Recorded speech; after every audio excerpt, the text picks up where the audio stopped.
Mathieu Pigasse, bonjour. Bonjour. Bienvenue au Buzz Media TDF Le Figaro. Vous êtes banquier d'affaires, mais vous êtes ici aujourd'hui parce que vous êtes un passionné et un propriétaire ou copropriétaire de médias très en vue en France. Parmi ceux-ci, Les Inrocks, que vous avez acheté en 2009, Radio Nova ou Vice France dernièrement. Et vous êtes par ailleurs co-actionnaire avec Pierre Berger et Xavier Niel du groupe Le Monde, qui comprend Le Quotidien du Soir, mais aussi l'Obs, Courrier International ou Télérama. Votre actualité, c'est Media One, que vous avez cofondé il y a quelques mois, un fonds dédié aux médias qui vient de lever 250 millions d'euros. Est-ce que vous avez déjà repéré la première cible dans les médias de ce fonds, alors la réponse est oui. Est-ce que je vous donnerai le nom ou les noms? Non, pour des raisons évidentes de confidentialité. Ce que je peux dire néanmoins, c'est 2 ou 3 choses. La première, c'est que d'abord, nous sommes très heureux avec Xavier Niel et Pierre-Antoine Capton du succès du placement de ce fonds. C'est la plus grosse introduction en bourse en France depuis le début de l'année, d'ailleurs depuis novembre 2015. Le premier SPAC, c'est-à-dire en effet fonds d'investissement coté, lancé en France. Ça, c'est la première chose. La deuxième, c'est vous dire que les cibles que nous recherchons, les acquisitions que nous souhaitons faire, seront d'abord et avant tout dans le domaine du contenu, parce que c'est là que nous paraît être la croissance des médias aujourd'hui et demain, en raison d'une demande forte, mais également d'une offre croissante. Et puis la troisième chose, c'est la taille, qui doit être comprise entre un minimum de 75% des montants levés, c'est-à-dire environ 190 millions d'euros, jusqu'à 1,3 milliard ou 1,5 milliard d'euros de valeur. Oui, donc c'est une grosse capacité. Donc c'est une grosse capacité. L'objectif très important, c'est d'utiliser ce fonds comme une plateforme pour, à partir d'une première acquisition, devenir l'un des premiers groupes de médias et de contenu en Europe. Très bien. Au groupe Le Monde, est-ce que vous êtes satisfait de la transformation qui dure depuis déjà un moment et est-ce que l'activité est rentable? Alors nous sommes très satisfaits du travail qui est fait par la direction du Monde. Lorsque nous avons pris le contrôle avec Pierre Berger et Xavier Niel, le Monde était à quelques semaines ou quelques mois littéralement de la faillite. Aujourd'hui, c'est devenu à nouveau un groupe rentable dont le chiffre d'affaires progresse.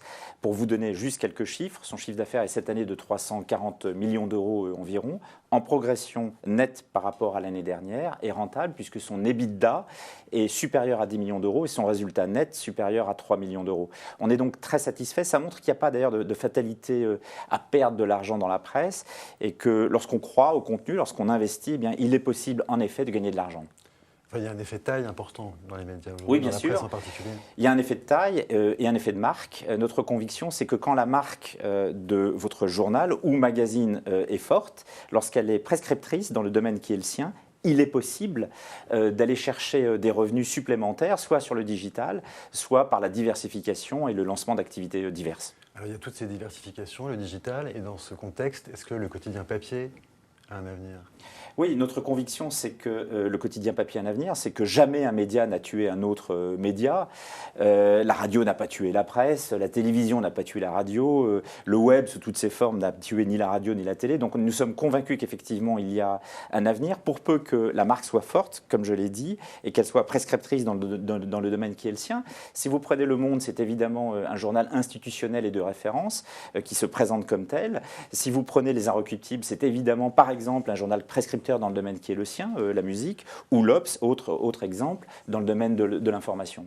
Alors l'Obs, c'était une entreprise qu'il fallait profondément rénover. C'était cité régulièrement comme une entreprise qui fonctionnait un peu bizarrement. Bizarrement, je ne dirais pas ça, difficilement sûrement. C'est un peu à l'image du Monde, une entreprise avec une marque très forte, un potentiel très grand, mais qui n'avait pas pris encore le virage, j'allais dire, du monde moderne, et notamment du digital. Il y a donc un travail en profondeur qui est en train d'être mené par la direction de l'Obs, notamment Mathieu Croissando, avec une nouvelle formule qui est en train de produire ses premiers résultats. Vous renouvelez votre confiance aussi Oui, bien sûr, bien sûr. Cette nouvelle formule est en train de produire, je l'ai dit, ses premiers résultats. L'Obs reste le premier news magazine en France. Les abonnements progressent. Il reste à gagner la bataille des kiosques, mais nous sommes bien partis pour cela. Alors, autre titre dont vous parliez, Les Inrocks, dont la diffusion a baissé quand même sensiblement depuis 2009.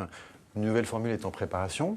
Comment on positionne un beau titre, une belle marque comme Les Inrocks sur un marché où la presse musicale a du mal à survivre et où les news, parce que c'est aussi un peu les velléités du titre, où les news aussi sont plusieurs nombreux. choses. D'abord, il est injuste de dire que la diffusion a baissé. Nous avons fait une chose qui me paraît saine, qui est de supprimer la diffusion gratuite, c'est-à-dire les journaux distribués gratuitement. Elle était importante alors oui, elle était significative. Ça a été la condition du retour à l'équilibre financier, puisque le journal est désormais revenu à l'équilibre.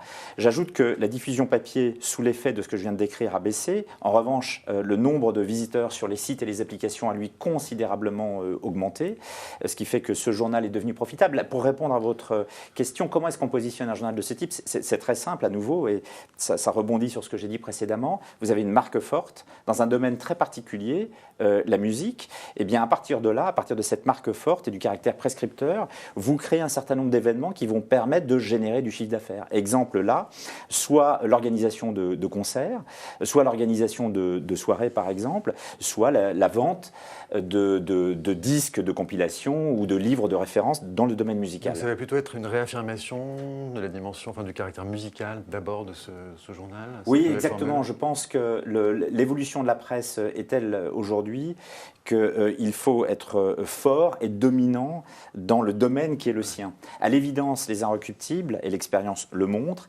sont évidemment prescripteurs dans le domaine culturel et musical. Donc je pense qu'il est fondamental qu'ils occupent ce domaine à plein.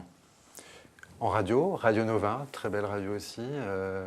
C'est une de vos dernières acquisitions, des projets aussi. Oui, on a d'abord fêté le 35e anniversaire de Radio Nova cette année, c'est le premier projet. Je suis très fier de cette acquisition qui fait beaucoup de sens. Elle s'inscrit naturellement dans le cadre du groupe qui est le nôtre, les nouvelles éditions indépendantes. Il y a évidemment, et c'est le deuxième projet, des complémentarités fortes entre Radio Nova, le magazine que sont les Inrecuptibles et la télévision qui est Vice France, donc on va faire jouer ces synergies.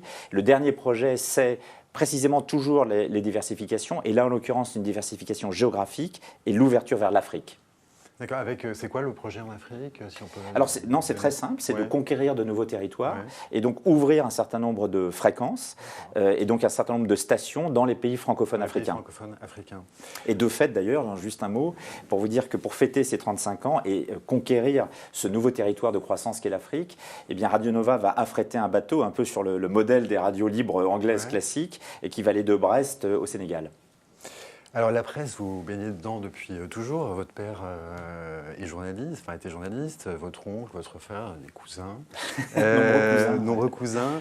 Alors donc il y a un vrai atavisme familial, mais pour vous, Mathieu Pigasse, je suis l'aléa statistique, c'est celui qui a échoué, à la fois celui qui n'était pas dans la presse. Ça demande des efforts d'investissement financier, en temps, aujourd'hui par exemple.